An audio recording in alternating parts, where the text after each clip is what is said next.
Welcome back again to another session of Deep Dives at Amazon Accelerate 2025. My name is Vanessa Hung, and I'm the Community Engagement Director at Carbon6. Today, I'm sitting down with Mike Stiles. He's the head of US to Europe from Global Selling. Thank you so much for joining me, Mike. Thanks for having me. I'm excited to be here. Before we start the conversation, I would like to know what is that you do? Like, how long have you been at Amazon, and what is your focus? What's your background? So I've been with Amazon for a little over 11 years now, which, it's like looking back on that and just how many things have changed, over those 11 years is kind of mind-blowing. When I remember specifically when I first started, I went to orientation, this whatever Monday that was in 2014. And being at orientation, there was 250 to almost maybe 300 or so people that, were all joining Amazon that day. And people from, all over the world. I mean, sitting at my table, there was someone from the UK and Australia, India, and Japan as well. And it was really eye-opening to just the scale that Amazon is, hiring and the diversity that, the Amazon is looking to bring in. Back then, that long ago, a lot of that is what's made Amazon so successful over the last 10 years with all these different products and programs and things that have been launched since. The 11 years I think at Amazon is rare just on its own. I've been with our global selling team for that entire time, which might be even more rare. A lot of the times that with people at Amazon, they'll jump around from 2 to 3 years or 3 to 4 years, just because there's so many other things to work on, and products, programs, different teams, all this innovation that's happening. There's plenty of other things to do at Amazon, and it's even somewhat encouraged, I think, at Amazon to jump around and to try different things and learn different skills and tools and go join other teams to help those other teams grow. For me, global selling is something I think or international business is something I've always been, interested in. And I think it goes back to where I started and what I did before I got to Amazon. And that was with a global logistics company called Expeditors International. And I was there for 5 years. And specifically, I spent most of my time in our air export division. And so air export, this is anything that is being shipped on an airplane that has to get into anywhere, basically anywhere in the world. And we would ship things from ultrasound machines to beauty products to Washington State cherries. And one of the eye-opening things that I saw there working at within air freight and logistics is anything that's going to go air freight is already late. It was supposed to be there yesterday or a week ago, and we're working on building I don't know, like an aircraft or a part to an aircraft, like a specific example, and there's one part missing that basically the lines are stopped. They can't move forward with production until that part gets there, and so that speed and sense of urgency and bias for action, everything was on fire. Everything had to go now. And I think spending time with Expeditors and in air export has kind of taught me a lot and prepared me for what I would be doing at Amazon.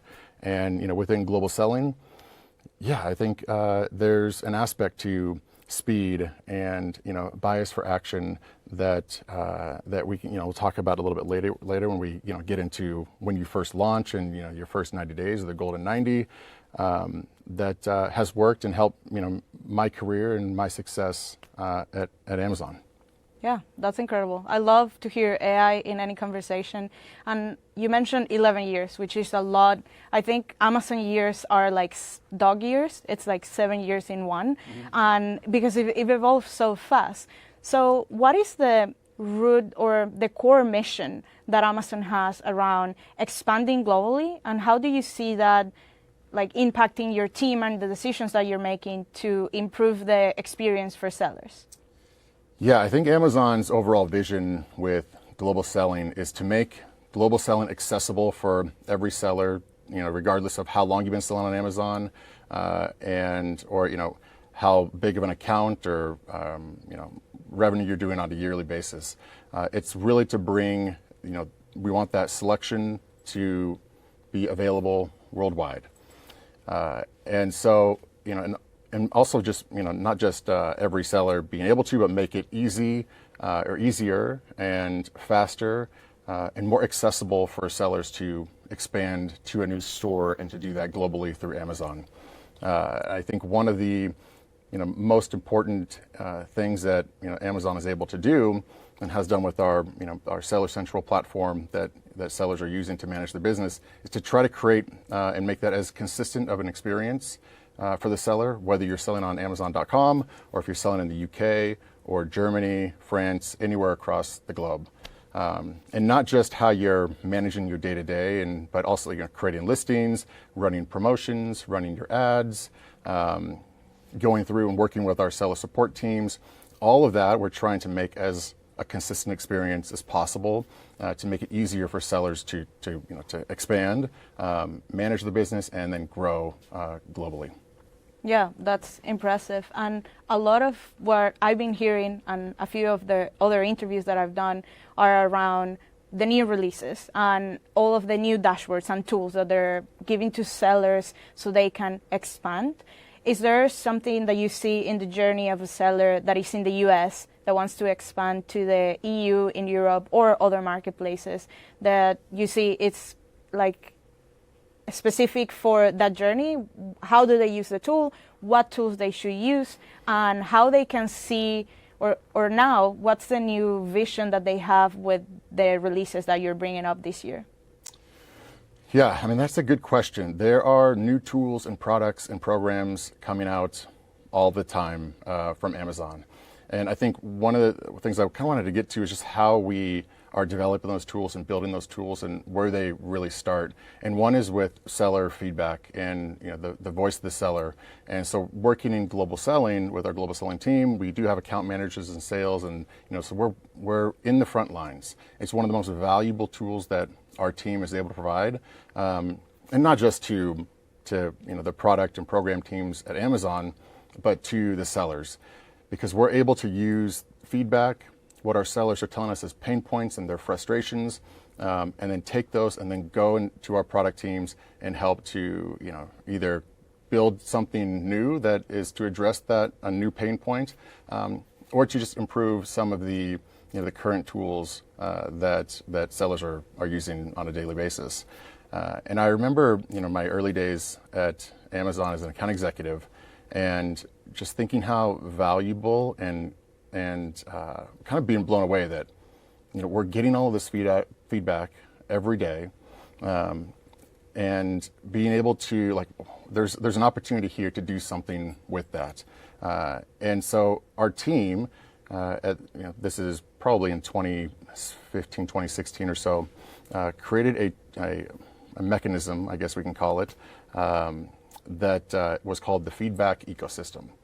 And this was really the first time that I'd seen a mechanism like that that's capturing seller feedback, frustrations, even some of the positive things as well from sellers, but collecting that, aggregating that data, those insights, and categorizing them, and using it into this tool. So we could take that aggregated data, look at pain points, and essentially we kind of used that information to go to product teams or different programs that existed. They'd be like, hey, here's the data that we have coming from sellers that is saying, there's something broken in this process. And so being able to use that, and that's real data from the sellers that are going through and using these tools on every single day to try to run their business, it makes sense to listen and to go and make improvements on the product or program or whatever it is. And once we have that data, I guess at Amazon, just in general, you kind of take the voice of the seller, we present that to different teams. There's brainstorming sessions and kind of these think tanks of how do we take this and how do we solve this problem for sellers, and then implement that into our tools so sellers can actually use it. And so we create these documents, and with the end product in mind or end goal in mind, what it's going to look like for the seller to use it. And this is happening all the time at Amazon, and like from a variety of different teams. With the U.S. global selling and the relationships we have with different program and product teams, we're able to work really closely with those teams to create new tools, improve the current tools that sellers are using, to continue to try to make that mission that we have of making global selling easier, more accessible, faster starts for sellers when they officially launch, and then hopefully grow their business from there. Yeah, well, and it shows how much Amazon is taking in consideration that experience and like iterating based on sellers' feedback. One thing that I'm very curious, because this is part of the question in the community, is why to expand? Like, what is your argument to support the expansion journey? Which most sellers will say, like, no, I live in the U.S., I sell in the U.S. What would you say to those sellers that are only selling in their local marketplace? Yeah, I think I would say, talking directly to sellers is, you can do this. Amazon has created our global stores, like I mentioned earlier, to basically be as consistent of an experience as possible. So the benefit of that is that sellers can apply the same strategy and tactics and roadmap that they have been successful with, here on .com, and apply those to their, the next global store, the next, UK or international store that they decide to launch into. And there's a lot of different, products, programs that sellers, we see they're very familiar with here on .com that they're, using to either, to improve discoverability, drive conversion, get attention to their products, and whether that's deals or sponsored products. And the ones that are, that feel, most comfortable and are using that on a daily basis on .com, and apply that in their global new launch and global store and global, next the UK or Germany, whatever that is. Those are the ones that tend to start out the fastest and perform the best long term. So, Mike, with all of your experience in this particular team, why would sellers that are currently selling in the US should think about expanding globally, and why specifically to Europe?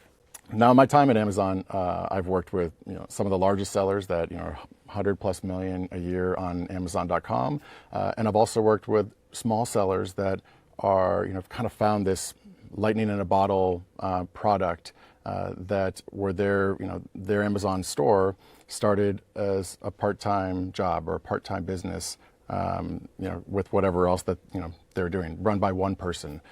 And we've seen examples where that brand and product has continued to grow through better listings and improvements based on customer reviews, promotions and ads and all those programs that are available to sellers to help kind of boost sales, and to where they're no longer having having Amazon as a part-time job, and going kind of all in 100%. Their brand has grown enough to where this is what they're going to focus on 100% of the time, and it's super exciting to see and to work with sellers that are going through that sort of growth on Amazon.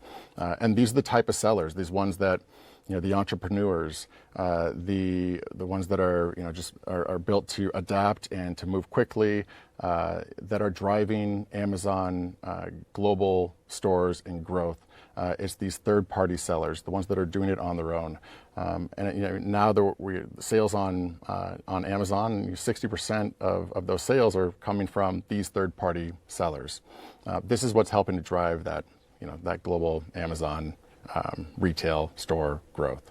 And so I see these sellers doing it every single day. And remember, Amazon's the way you manage your Amazon business and the tools and programs that we have, they're all designed to really work the same way and have a consistent experience, whether you're selling on .com or into the UK or into Japan. And so sellers should have that confidence knowing that the tools are behind them, and to have confidence that the tactics and strategy and tools that they used to build their brand and build that success and growth in their local store can be applied to their, a new store, a global store. Are there any like insider numbers that you can share with us when we talk about the EU? Like I know that there are many countries in the EU, but Amazon has specific stores within that region. Like, is there a reason why, like numbers-wise, as a seller, I should say, okay, I'm gonna jump into that boat and I'm gonna follow all of the guidance to be successful there? So looking at Europe and why sellers should expand to Europe, let's start with the amount of consumers and countries that will have access to your brand and your products once you're live across all of our stores. And there's 30 countries where we have consumers that are able to go to whatever store that you're launched into Europe, whether that's UK or Germany, France, Italy, Spain, which are kind of the biggest stores that we have there. So you've got 30 countries, consumers from 30 different countries in Europe, where as soon as you are live on the different stores that we have there, that now all of a sudden have access to your brand and your products, and through our fulfillment network and having your products in our FCs. I think that's one of the power and opportunities within Europe is just that reach across consumers across all these different countries, that many countries that you just don't see really anywhere else. Now within Europe as well, we also see, and specifically looking at our two largest, which is the UK and Germany, we see the average spend per customer is higher in the UK and Germany than other global stores, after second to only the US as well. So you have higher adoption of online shopping. You have higher spend per consumer. You have a large consumer base that is reachable from 30 different countries, all through the stores that you can launch through Europe, starting with EU5 or starting with just the UK and expanding on from there. That will give these consumers across Europe access to your brand. Yeah, and you mentioned something very, very important, that Amazon.com is kind of the holy grail. That's the biggest marketplace. That's where a lot of people start in the US. But also the experience on expanding, now it's getting more similar to the experience in the US. But what are the core differences? Because I'm gonna be playing as a seller and I'm already very established in the US. What are the things that I need to be aware of when I'm thinking about expanding to Europe that will make that process a little bit different what we know in the US? Yeah, so while we've talked a little bit about how consistent the experience is designed to be selling across Amazon stores, there are obviously there's clear differences as well that come up that just are outside of Amazon's control. One of those being taxes. In Europe, there's something called a VAT, or the value added tax. It works similar to like tax ID, but essentially it's just a way to pay your taxes in Europe. And you'll need a VAT number for where you're storing product there, whether UK or Germany. So that's one, I think, primary example that sellers don't necessarily realize when they're first getting started. However, I think we have to set these sellers up with success and the right information and resources. We have that for VAT in our solution provider network that has vetted providers that we've talked with, that we know and are familiar with, that are able to help sellers through something like VAT. The other thing that has changed, I think, drastically since I started is product compliance. Like clearly, everybody wants a safe product. When I shop on Amazon, I want to make sure that the product that I'm purchasing is compliant with U.S. rules, regulations, code, all those things.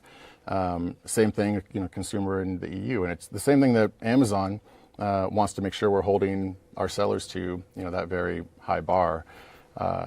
And so yeah, there's differences with selling in the U.S. versus in the EU in terms of labeling, product compliance, language, And it's not just EU as a whole. That's one of the challenges, I think, with expanding to Europe is that, UK may have different requirements for ingredients or labeling than Germany or France and Italy. So all those could potentially be different requirements. But again, there's solution providers and our network that we have of, vetted providers that are easy for sellers to reach out to and engage with and get the help that they need to, get through some of those initial, milestones before starting to sell in Europe. The other, obviously, just being language, the local language that is displayed on, the listings and detail page. So it's, really important to make sure that, your listings are compliant in the right language, easy for consumers to find and to, understand what the product does and what the product is. And we've seen the sellers that do a really good job with that here in the U.S. tend to do a really good job with that over in Europe, and then seek out the support and guidance and resources that are available. So you mentioned about being the experience being cohesive to sellers. What about FBA? Because we're used to using AWD and FBA here in the U.S., but will the same infrastructure apply to the EU? So yeah, FBA works a little bit different from in the EU from the US, where for one, your products and inventory needs to be stored in local fulfillment centers. So if you're launching in the UK, you have to ship product into the UK FCs. Obviously that is just how we maintain through FBA that consistent, consumer experience of same day, 2-day delivery that we've come to know here, in the U.S. So you want to do that. You want to keep your products there. Now, when you're expanding beyond the U.K. and start launching into Germany and other EU stores, there's a couple different ways that you can fulfill products. One is our European fulfillment network, or it's remote fulfillment. And that's where you're able to store product in one country, let's say the UK. You could launch the other stores. You've localized and translated your listings and launch the other stores. So any order that comes from a customer in Germany and buys the product that's listed on Amazon.de, we'll take that unit or that item from our UK fulfillment center where your inventory is currently stored, and we'll ship that product to that customer in Germany. Now with that, there is longer lead times and delivery time frames that you have to be aware of. However, it does have that FBA tag on the listing in Germany. And I know when I shop on Amazon, the first thing that I do is I find that FBA tag. The Prime. The Prime, yep. And I go and click that to make sure that everything that I'm shopping for is Prime, to ensure that fast and speed delivery. So that's remote fulfillment. Now there's also another program called PanEU, and I think PanEU is maybe the biggest and most significant program that I've seen launched during my time at Amazon, and that is where with VATs, that's another wrinkle to PanEU, but you're able to ship your product to one country in Europe. The EU or the UK is excluded. This has all happened post-Brexit.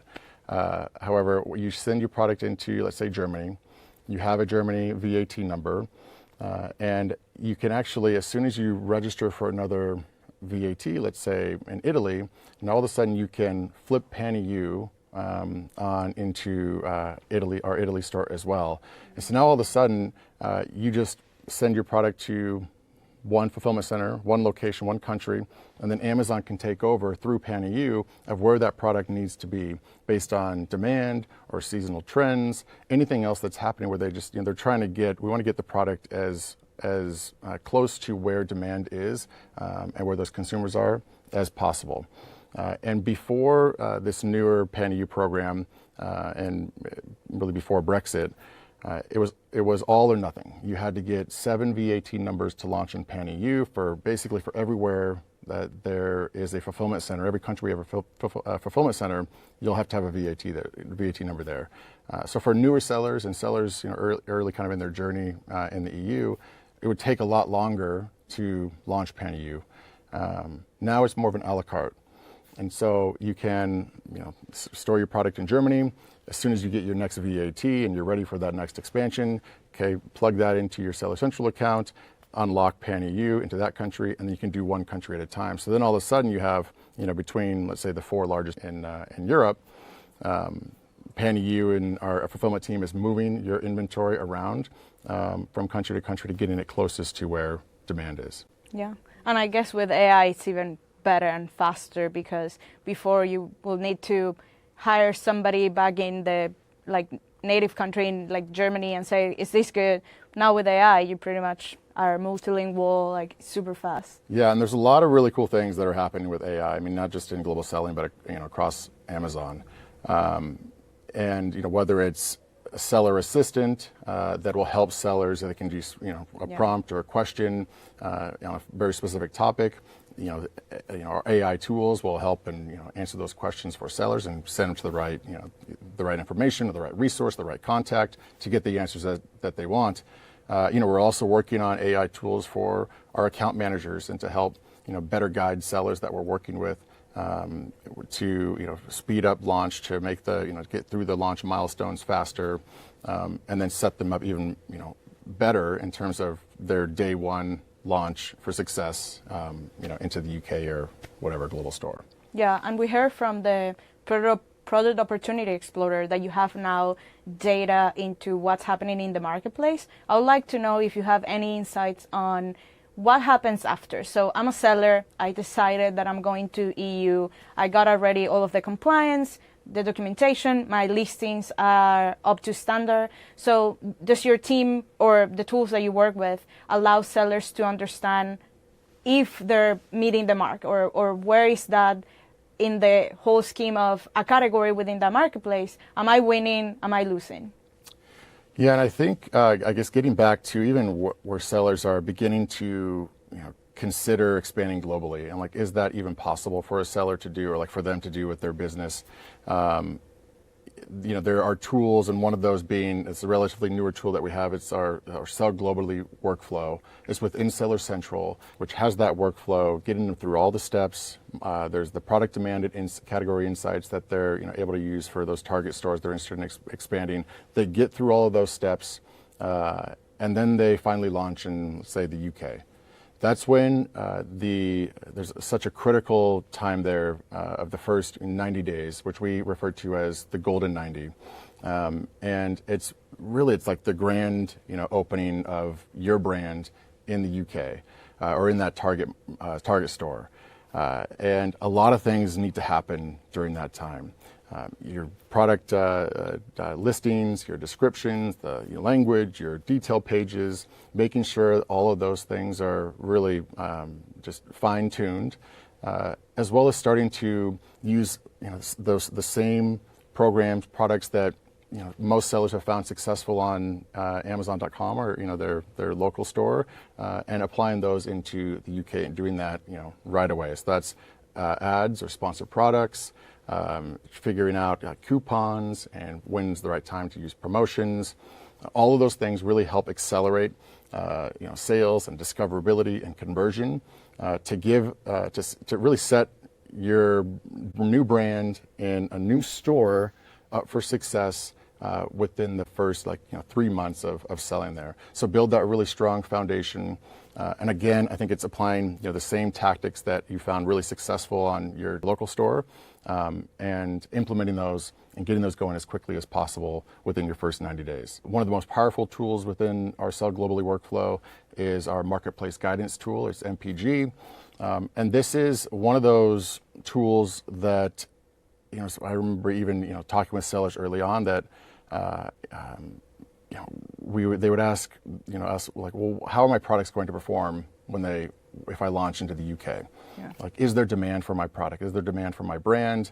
How successful am I going to be? What should I predict or forecast for year 1 versus year 3, break even, all of those things. And we never really had a good answer, especially from an account manager, on how to address those questions. We could talk about the market size, the number of customers, how all the tools are very similar and work similar way in the UK. But we never really had that product demand category insights tool, and that is what has a lot of that feedback and that we've captured has gone into the development of Seller Globally and our marketplace guidance tool.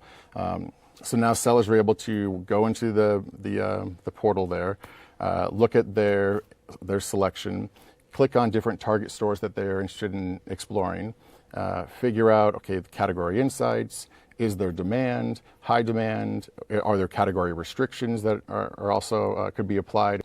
There's even some forecasting there with units and revenue targets as well. So it's a pretty powerful tool that we're seeing really high adoption from sellers using that before taking that first step of registering and starting their global expansion journey. Yeah, I love that. And the whole, I guess, topic of Accelerate 2025 is more data, more AI, so sellers can make informed decisions.